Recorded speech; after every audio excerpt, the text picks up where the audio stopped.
Assalamualaikum warahmatullahi wabarakatuh.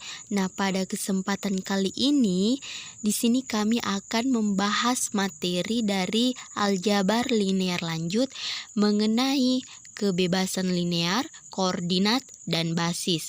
Nah, di sini kami dari kelompok 3. Adapun pemateri pertama yaitu Adra Sarmi, pemateri kedua Rahmatia Eka Putri, dan pemateri ketiga Wardiansyah. Baiklah, kita lanjut saja ke pembahasan materi yang pertama. Pertama yang akan kita bahas yaitu mengenai kebebasan linear. Nah, pada subbab sebelumnya itu kita telah mempelajari bahwa suatu himpunan vektor di mana S sama dengan V1, V2 sampai dengan VR merentang suatu ruang vektor V.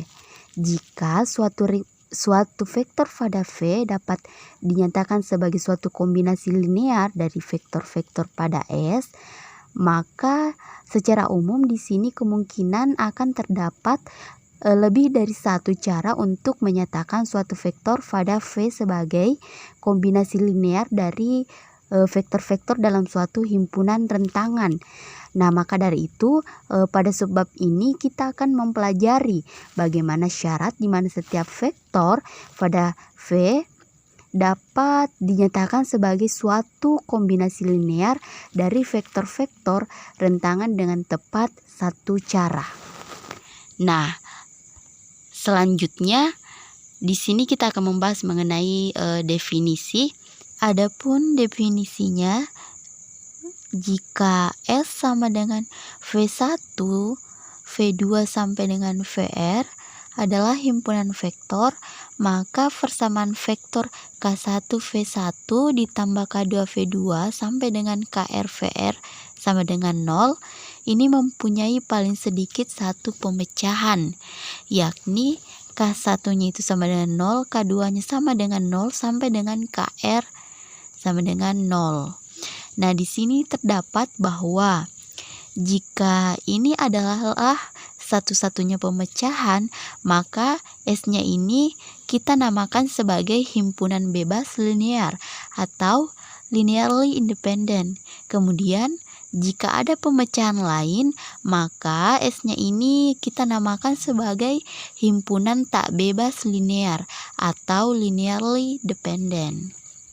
Nah, nantinya vektor di atas ini akan diselesaikan dengan cara SPL homogen atau sistem persamaan linear homogen.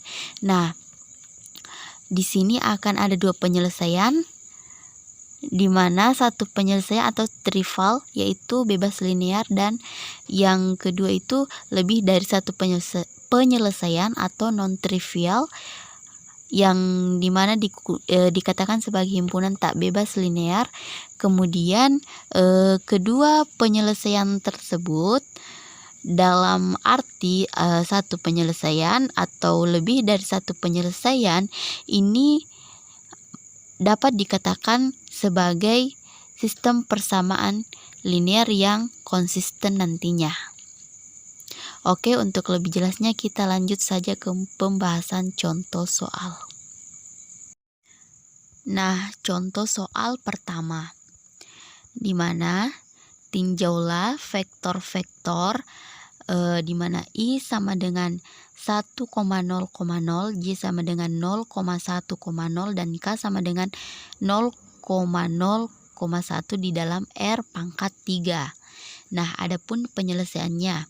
Nah, di sini persamaan vektornya yaitu K1I ditambah K2J ditambah K3K sama dengan vektor 0. Jadi 0-nya ini adalah vektor.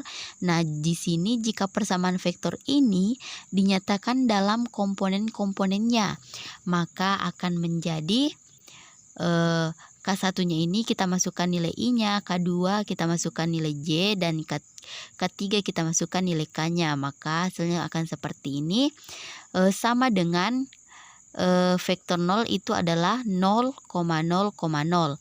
Atau secara ekivalen maka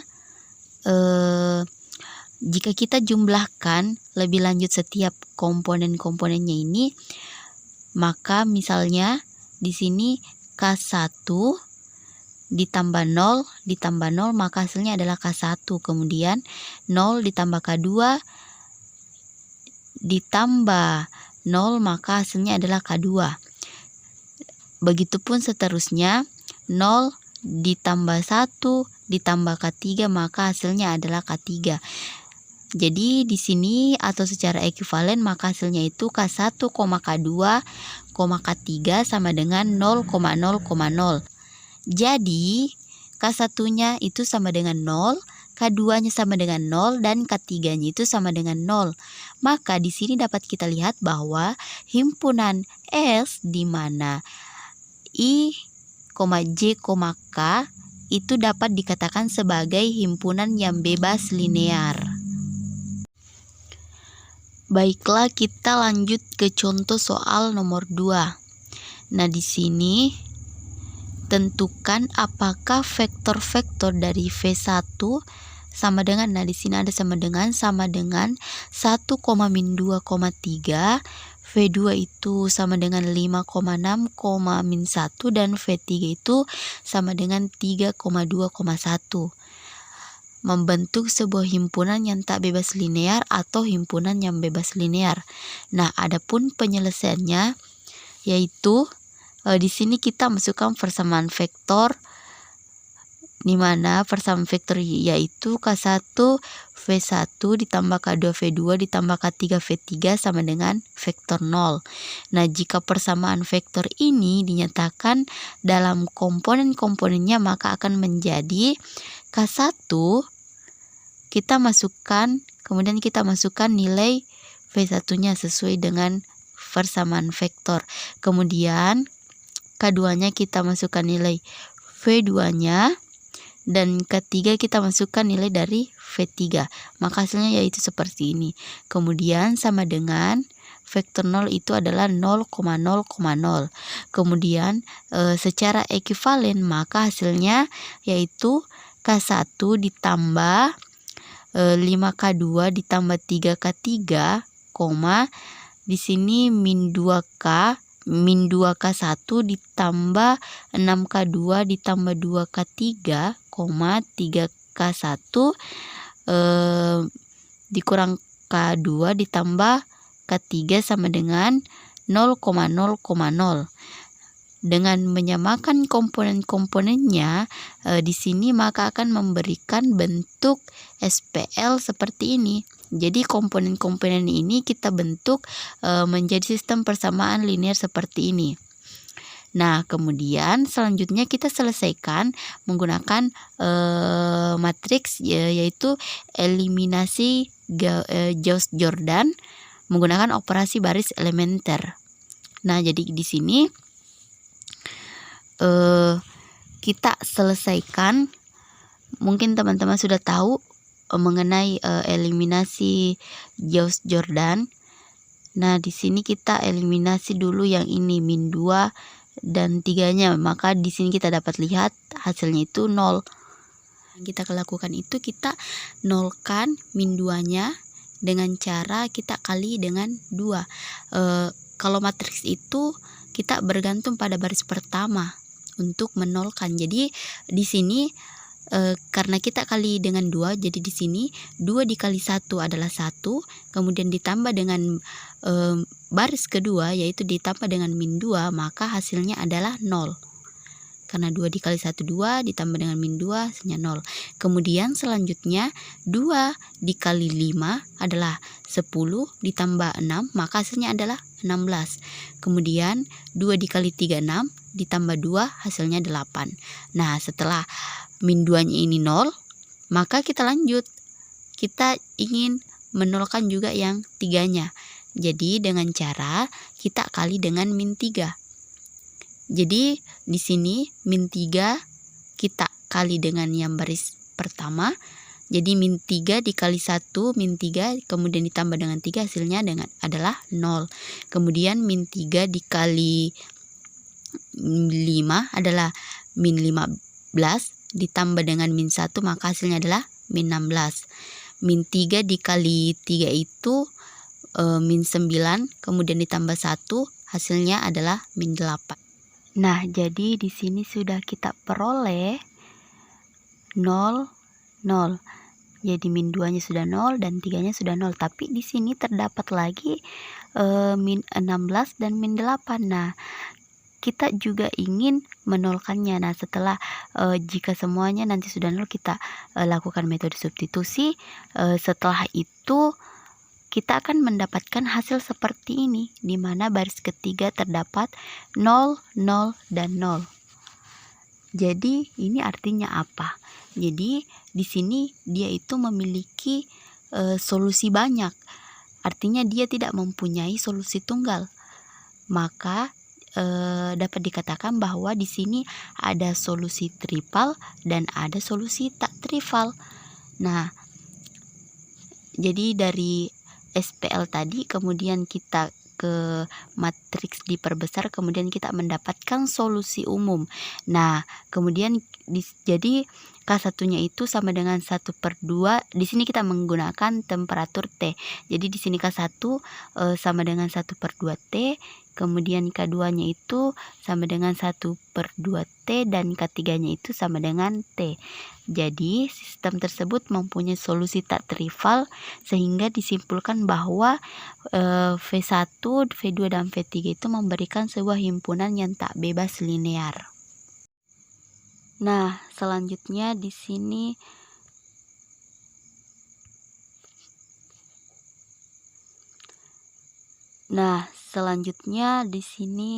terdapat teorema di mana himpunan S dengan dua vektor atau lebih adalah yang pertama itu tak bebas linear jika dan hanya jika paling tidak satu di antara vektor S dapat dinyatakan sebagai kombinasi linear dari vektor S lainnya. Kemudian baiklah, selanjutnya di sini ada teorema bahwa himpunan S dengan dua faktor atau lebih adalah yang pertama itu tak bebas linear jika dan hanya jika paling tidak satu di antara vektor S dapat dinyatakan sebagai kombinasi linear dari vektor S lainnya. Kemudian yang kedua yaitu bebas linear jika tidak ada vektor S yang dapat dinyatakan sebagai kombinasi linear dalam vektor S lainnya. Contoh, dalam contoh nomor 1 kita melihat bahwa vektor I sama dengan 1,0,0, J sama dengan 0,1,0 dan K sama dengan 0,0,1 mempunyai bentuk himpunan bebas linear. Jadi berikutnya dari teorema ini tak satu pun vektornya yang dapat dinyatakan sebagai kombinasi linear dari dua vektor lainnya. Untuk melihat bahwa ini memang demikian, anggaplah bahwa K itu dapat diungkapkan sebagai K sama dengan K1I ditambah K2J. Kemudian dalam suku-suku dari komponen yaitu 0,0,1 sama dengan K1 1,0,0 ditambah K2 0,1,0 atau 0,0,1 sama dengan K1, K2 sama dengan K1, K2, 0. Namun persamaan ini tidak dipenuhi oleh nilai sebarang dari K1 dan K2 sehingga K tidak dapat diungkapkan sebagai kombinasi linear I dan J, begitupun sebaliknya. Baiklah, kita ke pembahasan teorema selanjutnya. Nah, di sini dikatakan bahwa jika sebuah himpunan mengandung 0, maka himpunan itu tak bebas linear. Kemudian, sebuah himpunan yang mempunyai persis dua vektor tak bebas linear jika dan hanya jika salah satu dari vektor itu adalah perkalian dari skalar lainnya. Nah, di sini ada contoh. Dalam R pangkat 2 atau R pangkat 3, satu vektor adalah kelipatan skalar dari vektor lainnya. Jika dan hanya jika kedua vektor yang terletak pada garis yang sama yang melalui titik asal ditempatkan pada titik awalnya melalui titik asal. Jadi, berikutnya dalam R kuadrat atau R pangkat 3, dua vektor yang berbentuk himpunan tak bebas linear adalah jika dan hanya jika vektor itu terletak pada garis yang sama melalui titik asal yang ditempatkan pada titik awalnya melalui titik asal itu sendiri. Nah, perhatikan gambar berikut ini. Nah, kita perhatikan gambar pertama ini dikategorikan sebagai tak bebas linear karena kita melihat garis yang sama yang melalui titik asal yang ditempatkan pada titik awalnya. Nah, kemudian gambar kedua ini kita juga kategorikan sebagai tak bebas linear. Nah, kemudian gambar yang ketiga ini dikategorikan sebagai bebas linear karena garisnya itu tidak sama dan tidak melalui titik asal yang ditempatkan pada titik awal. Pembahasan selanjutnya yaitu mengenai koordinat. Pada geometri analitik bidang, kita telah belajar untuk mengaitkan suatu titik P pada suatu bidang dengan sepasang koordinat A, B, dengan memproyeksikan P pada sepasang sumbu koordinat yang saling tegak lurus, seperti pada gambar A. Nah, meskipun sumbu-sumbu koordinat yang saling tegak lurus adalah yang paling umum kita gunakan, tetapi dua garis sejajar sebarang dapat juga digunakan untuk menentukan suatu sistem koordinat pada bidang, seperti pada gambar B. Di sini, koordinat-koordinat P, yaitu A, B, berada pada suatu sistem koordinat yang bukan siku-siku, pada ruang berdimensi 2. Demikian juga dengan tiga sumbu koordinat sembarang yang non-koplanar pada ruang berdimensi 3. Ini juga dapat digunakan untuk mendefinisikan suatu sistem koordinat. Nah, sehingga di sini kita menggambarkan hal ini dengan menyatakan bahwa sistem koordinat menyusun suatu korespondensi satu ke satu antara titik-titik pada bidang tersebut. Adapun tujuan pertama kita pada subbab ini adalah memperluas konsep sistem koordinat untuk ruang vektor umum. Di sini akan dijelaskan mengenai sistem koordinat pada ruang berdimensi 2 atau berdimensi 3 dengan menggunakan vektor-vektor untuk menentukan sistem koordinat. Jadi bukan dengan menggunakan sumbu-sumbu koordinat seperti X dan Y. Nah, ini dapat dilakukan dengan mengganti setiap sumbu koordinat dengan suatu vektor yang panjangnya 1, yang mengarah ke arah sumbu positif dari sumbu koordinat. Sebagai contoh pada gambar berikut. Nah, di sini vektor V1 dan V2 inilah merupakan suatu vektor-vektor yang mengganti setiap sumbu koordinat.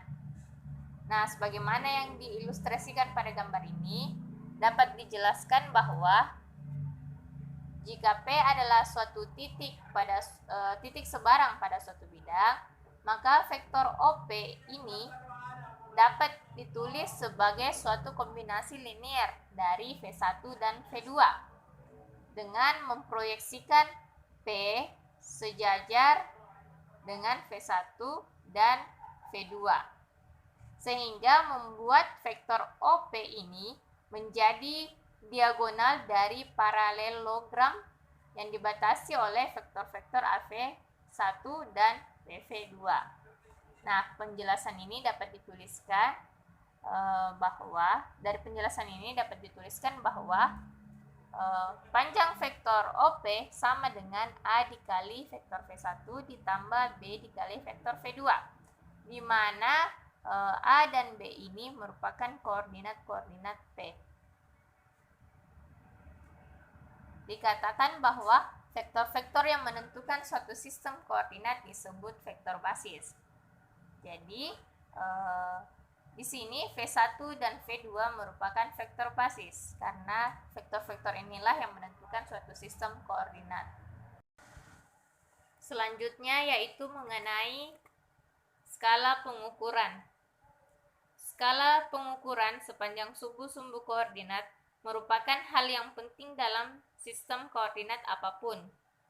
Biasanya, orang berusaha menggunakan skala yang sama untuk setiap sumbu dan titik-titik integer pada sumbu-sumbu dengan satu satuan jarak.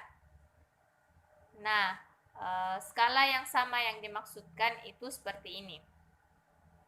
Gambar ini merupakan vektor-vektor yang memiliki skala yang sama pada sumbu koordinat saling tegak lurus. Sedangkan gambar ini merupakan vektor-vektor yang memiliki skala yang sama pada sumbu koordinat miring. Skala yang tidak sama atau skala di mana titik-titik integralnya berjarak kurang atau lebih dari satu satuan mungkin akan kita butuhkan, seperti untuk menyatakan kuantitas-kuantitas fisik dari satuan-satuan yang berbeda pada sistem koordinat yang sama. Misalnya, waktu dalam detik pada satu sumbu. Nah, skala yang tidak sama ini digambarkan seperti ini. Gambar ini merupakan vektor-vektor yang memiliki skala yang tidak sama pada sumbu koordinat saling tegak lurus. Sedangkan gambar ini merupakan gambar vektor-vektor yang memiliki skala yang tidak sama pada sumbu koordinat miring. Jadi, di sini dapat kita lihat bahwa arah dari vektor-vektor basislah yang menentukan arah positif dari sumbu-sumbu koordinat, dan panjang dari vektor basislah yang menentukan skala pengukuran. Pembahasan selanjutnya yaitu mengenai basis. Definisi dari basis. Jika V adalah suatu ruang vektor sembarang dan S sama dengan V1, V2 sampai dengan Vn adalah suatu himpunan vektor-vektor pada V, maka S disebut basis untuk V jika dua syarat berikut berlaku. Syarat yang pertama yaitu S bebas linier. Syarat kedua, S merentang V. Selanjutnya, teorema keunikan representasi basis. Jika S sama dengan V1, V2 sampai dengan Vn adalah suatu basis dari ruang vektor V, maka setiap vektor V pada ruang vektor V dapat dinyatakan dalam bentuk V sama dengan C1 V1 ditambah C2 V2 ditambah seterusnya sampai dengan Cn Vn dengan tepat satu cara. Contoh basis standar untuk ruang dimensi 3. Pada contoh soal himpunan bebas linier yang dijelaskan oleh teman saya sebelumnya, kita telah menunjukkan bahwa jika I sama dengan 1,0,0, J sama dengan 0,1,0, dan K sama dengan 0,0,1, maka S sama dengan I, J, K adalah suatu himpunan bebas linier pada ruang berdimensi 3. Dan himpunan ini juga merentang pada ruang berdimensi 3. Karena vektor sembarang V sama dengan A, B, C pada ruang berdimensi 3 dan dapat ditulis sebagai V sama dengan A, B, C sama dengan A 1,0,0 ditambah B 0,1,0 ditambah C 0,0,1, di mana ini merupakan I dan ini merupakan J dan ini merupakan K, sehingga sama dengan AI ditambah BJ ditambah CK. Jadi S ini adalah basis untuk ruang berdimensi 3. dan disebut sebagai basis standar untuk ruang berdimensi 3. Karena S ini sudah memenuhi syarat S bebas linear dan S merentang V. Nah, baiklah, sekarang kita masuk di contoh nomor 2 tentang basis standar untuk Rn. Nah, seperti yang kita ketahui, di mana E1 itu sama dengan 1,0, 0 dan seterusnya. E2 itu sama dengan 0,1, 0 dan seterusnya. Sampai hingga En itu sama dengan 0,0, 0 sampai 1. Maka kita dapat simpulkan bahwa S itu sama dengan E1, E2, E3 sampai dengan En. Nah, ini adalah suatu himpunan bebas linear pada R. Himpunan ini juga rentang Rn karena vektor V barang V sama dengan V1, V2, V3 sampai V. Nah, dengan ini dapat kita tulis sebagai V sama dengan C1 dikali V1 ditambah C2 dikali V2 ditambah C3 dikali V3 sampai Cn dikali Vn. Jadi, S yang dimaksud di sini adalah suatu basis untuk Rn dan disebut sebagai basis standar untuk R atau standard basis for Rn. Nah, kita masuk di contoh selanjutnya yang dimana basis standar untuk Pn.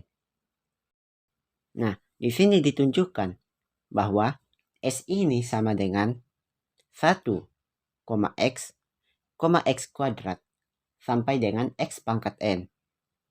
Ini adalah suatu basis untuk ruang vektor Pn yang terdiri dari polinomial terbentuk A0 ditambah A1x sampai dengan An x pangkat n. Sekarang kita mencari S merentang di V. Himpunan S itu merupakan basis ruang vektor Pn dan polinom 1, x kuadrat sampai dengan xn merentang pada vektor Pn. Karena setiap P pada Pn dapat kita tuliskan sebagai P sama dengan A0 ditambah A1x ditambah A2x kuadrat sampai dengan An x pangkat n yang merupakan kombinasi linear A0 ditambah A1x sampai seterusnya. Selanjutnya, S bebas linear. Nah, untuk melihat bahwa S itu bebas linear, anggaplah bahwa suatu kombinasi linear dari vektor-vektor S adalah vektor 0, yaitu C0 ditambah C1x ditambah C2x kuadrat sampai dengan Cn x pangkat n sama dengan 0 untuk semua x. Nah, dari aljabar kita ketahui bahwa polinom tak 0 berderajat n mempunyai paling banyak n akar yang berbeda karena memenuhi untuk semua x. Maka setiap nilai x itu adalah sebuah akar dari ruas kiri. Hal ini berarti bahwa C0 itu sama dengan C1 sama dengan C2 sampai Cn sama dengan 0. Kalau tidak, maka C0 ditambah C1x itu dapat mempunyai paling banyak n akar. Maka himpunan S adalah himpunan bebas linear. Sehingga jelas bahwa S itu sama dengan 1, x kuadrat sampai dengan xn. Salah satu basis untuk ruang vektor P. Nah, sekarang kita masuk di contoh selanjutnya. Itu tentang basis standar untuk M dari Mn. Kita misalkan ada matriks M1 yang dimana isinya itu ada angka 1, 0, 0, dan juga 0. Sedangkan M2 dari matriks M2 ini itu ada 0, 1, 0, dan juga 0. Nah, di matriks M3 itu sama dengan 0, 0, 1, dan juga 0. Begitupun juga di matriks M4. Maaf jika ada salah penulisan di sini. Nah, dari matriks tersebut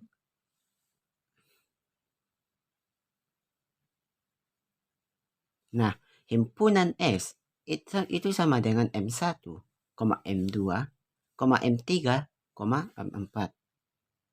Nah, himpunan ini adalah basis untuk ruang vektor M22 yang terdiri dari matriks 2 kali 2. Untuk melihat bahwa S merentang M22, maka kita harus memperhatikan bahwa vektor matriks sebarang dari matriks A, B, C, dan D itu dapat kita tulis sebagai matriks A itu 1, 0, 0, 0 ditambah matriks B, matriks C, dan juga matriks D. Nah, itu sama saja dengan A M1 ditambah B M2 ditambah C M3 ditambah D M4. Nah, untuk melihat bahwa S itu bebas linear, maka kita asumsikan bahwa AM1 ditambah BM2 ditambah CM3 ditambah DM4 itu sama dengan 0. Yaitu matriks A ditambah matriks B ditambah matriks C ditambah matriks D. Maka akan menghasilkan matriks 0, 0, 0, dan juga 0. Maka matriks A, B, C, dan D itu sama dengan matriks 0, 0, 0, dan juga. Jadi, kita dapat simpulkan bahwa A, B, C, dan D itu sama dengan 0. Sehingga S itu bebas linear. Basis S pada contoh ini disebut basis standar untuk Mn, yang terdiri dari Mn matriks yang berbeda dengan satu bilangan 1 dan 0 dari entry-entry lainnya. Nah, sekarang kita masuk di contoh selanjutnya, yang dimana basis untuk subruang rentang S. Jika S ini sama dengan V1, V2, sampai dengan VR, itu adalah suatu himpunan bebas linear pada ruang vektor V. Maka S di sini adalah suatu basis untuk subruang rentang S. Karena dengan himpunannya itu akan merentang rentang S berdasarkan definisi dari rentang S itu sendiri. Baiklah teman-teman, mungkin itu saja yang dapat kami sampaikan pada kesempatan kali ini. Lebih dan kurangnya mohon dimaafkan. Wabillahi taufiq wal hidayah. Assalamualaikum warahmatullahi wabarakatuh.